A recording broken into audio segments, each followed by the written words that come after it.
Alerte drama, le monteur de Mastu et Michou m'a attaqué sur Twitter. En gros, à l'occasion du Black Friday, j'ai fait un petit mail de promo où je critique le fait de bosser pour les gros créateurs dans le divertissement parce que tu peux gagner plus en bossant pour des infopreneurs. Évidemment, c'est un mail de vente, donc je grossis le trait. Donc je les appelle les clowns et les businessmen pour les infopreneurs. Juste histoire d'avoir une petite dichotomie sympa. Dans ma tête, il y avait rien, ils font des vidéos pour faire rire, et le terme clown n'est pas méchant. Et j'ai pris comme exemple la dernière vidéo de Sam, parce qu'il parle un petit peu de ses salaires, sans dire exactement ce qu'il gagne exactement, mais je trouvais que c'était pas énorme comparé à un monteur de son niveau et de sa réputation. Moi je l'avais déjà dit, mais j'ai fait déjà 10 000 € de chiffre d'affaires en septembre dernier avec le Daily Upload de Michou. Mais un monteur qui pratique bien ses tarifs, et qui est en place, fait même plus que 10K par mois, tu vois. C'est très loin d'être impossible pour un monteur de faire 10K par mois, c'est pas mon cas, je fais pas 10K € par mois. Le week-end passe tranquillement, j'oublie le mail, mais 3 jours après, je vois dans mes messages un mec qui me demande si j'avais vu le tweet de Sam et si je m'étais pas trop fait descendre. Donc là je comprends pas trop. Personne m'avait descendu et j'en avais pas entendu parler. D'ailleurs n'hésitez pas à me prévenir quand il y a des trucs comme ça. Comme j'ai pas Twitter, je passerai sûrement à côté et ce serait quand même vachement dommage. Donc je vais voir le tweet et je crois qu'il a pas trop kiffé le terme clown.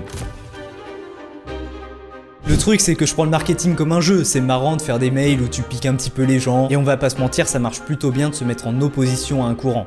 Ce qu'il fait aussi dans son tweet du coup. Bon alors déjà, pour son temps de travail, j'avais oublié qu'il était en alternance, il en a peut-être parlé plus tôt dans la vidéo, mais je connais pas parfaitement sa vie, désolé. Et je sais pas non plus du coup s'il compte le temps de ses cours dans son temps de travail global. Mais quand il dit ça, j'avais pas trop l'impression de sortir les propos de leur contexte. Là je suis en bac plus 5, marketing digital et management. Du coup ouais, aucun rapport avec l'audiovisuel, c'est pas deux mondes qui vont ensemble, du coup c'est obligatoire de faire des concessions, notamment sur le temps de sommeil par exemple. Parfois mentalement c'est très compliqué en termes de charge, peut-être si je valide mon année, bah ça sera fini. Et je pourrais être en full-time monteur. Moi j'ai du mal à compter mes heures. Je pense que je suis au moins à 60 heures de montage par semaine. Je me rends pas compte.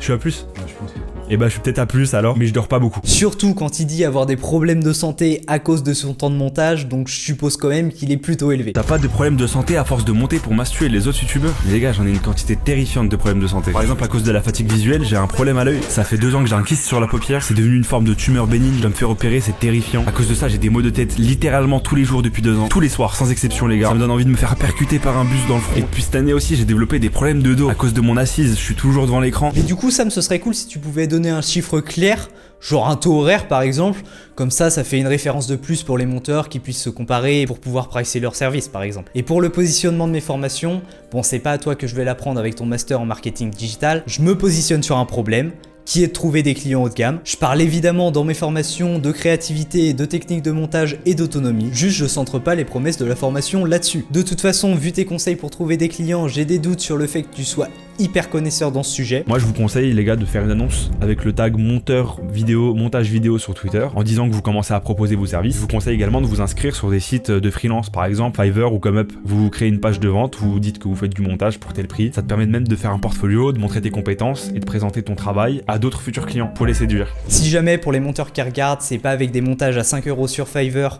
et un tweet sur ton compte avec 50 followers qui va te permettre de trouver beaucoup de clients. Mais c'est une hypothèse, peut-être que tu es beaucoup plus renseigné que moi, je me base seulement sur l'extrait de ta vidéo et sur rien d'autre. Le langage pour pas avoir de problème juridique. Ah et tiens aussi, comme on reproche mon marketing beaucoup trop agressif, code clown, vous avez 25% avec...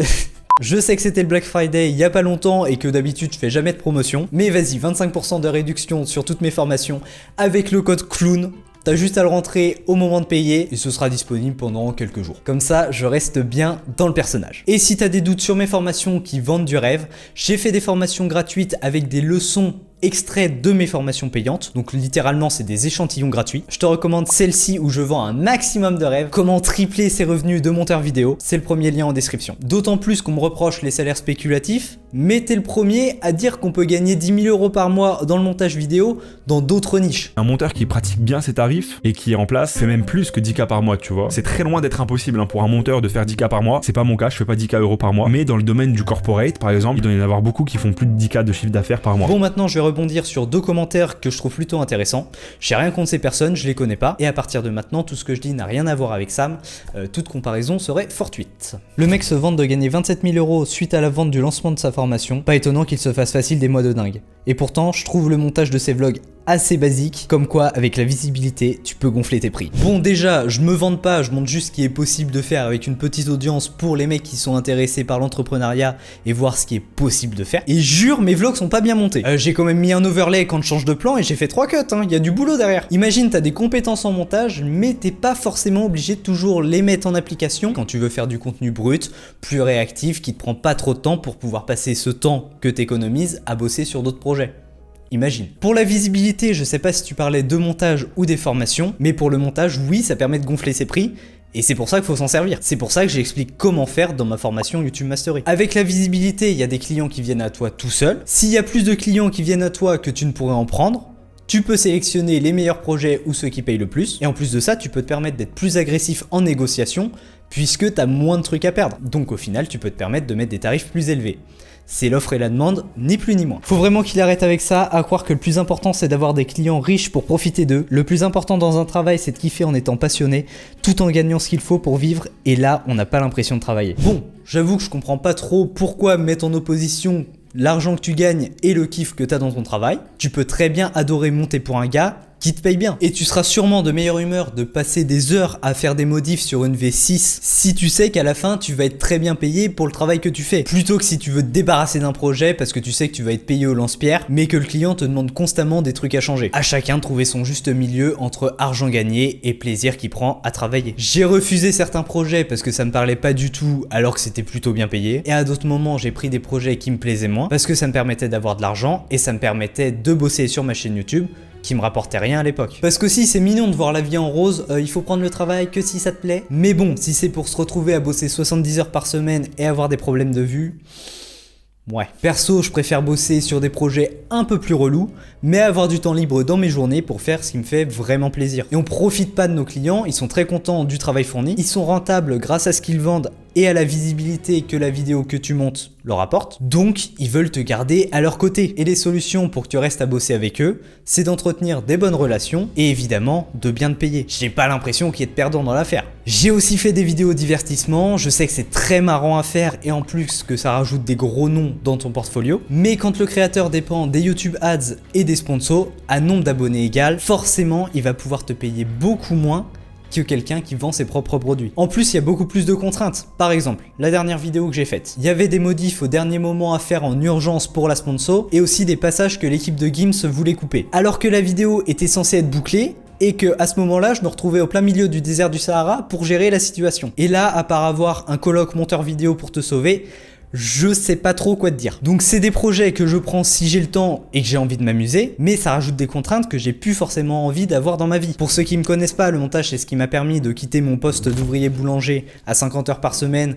avec les contraintes qui vont avec, genre se lever à 2 h du matin. C'est pas pour me retrouver à faire autant d'heures avec autant de contraintes que j'ai fait la transition. Je sais à quel point c'est pénible mentalement et physiquement de devoir faire autant d'heures quand t'as des projets à côté, du sport, une vie sociale à gérer, etc. Je vais pas apprendre dans mes formations des compétences et des méthodes de travail qui mettrait mes élèves dans cette situation. Donc oui, j'apprends comment se vendre, comment négocier, comment faire des contrats pour pas se faire arnaquer, et tout ça en plus des compétences techniques en montage. En plus de ça, être bien payé, ça m'a permis de mettre en place plein de trucs dans ma vie, surtout d'un point de vue optimisation de ma santé, ce que je considère comme une priorité. Parce que tous les compléments alimentaires, c'est pas gratuit, le filtre à eau non plus, j'ai tout le temps qu'il me faut pour m'entraîner en street lifting et en boxe, taper des nuits de 10 à 11 heures tous les jours et de faire mes 10 000 voire 20 000 pas par jour. Et la nourriture de qualité et full bio, c'est pareil, c'est pas donné. Et je peux te dire que tout va bien dans ma vie, je suis très heureux et que tous ces agréments, dus à l'argent que je gagne, y contribue. Tu peux aller voir ça si ça te chante dans mes vlogs, j'ai pas l'air trop malheureux. En fait, je comprends pas comment des personnes peuvent être aussi ambitieux dans le montage vidéo, vouloir bosser avec les plus gros youtubeurs possibles, mais à côté, ne pas l'être du tout entrepreneurialement parlant. Surtout que si tu veux, toi aussi derrière, te lancer dans un projet entrepreneurial, t'as tout intérêt à bosser avec des infopreneurs. En plus du gain de temps, tu vois comment se passe ce monde de l'intérieur, et t'as dans ton réseau des gens qui sont là où tu voudrais être plus tard, qui pourront donc te conseiller, voire même te donner un petit coup de pouce.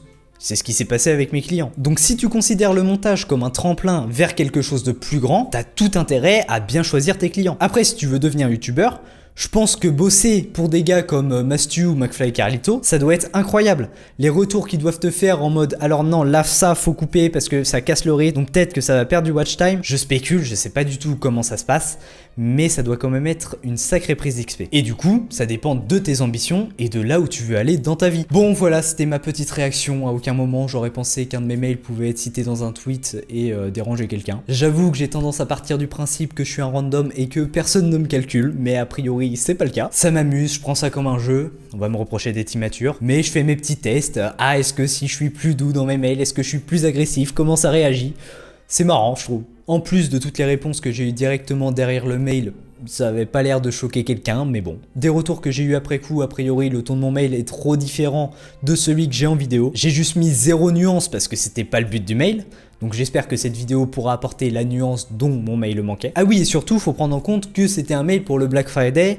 Donc le but c'était d'être impactant quand même. La compétition pour avoir de l'attention par mail à ce moment-là, elle est rude. Tout le monde fait des promos en même temps, donc faut trouver quand même quelque chose de sexy à proposer. Enfin bref, j'ai rien contre personne, le tweet m'a fait marrer et je suis très heureux quand les clowns du YouTube Game sortent des gros concepts et je me régale devant. Ah oui, du coup, code clown pour avoir 25% de réduction. Je vais vraiment le faire?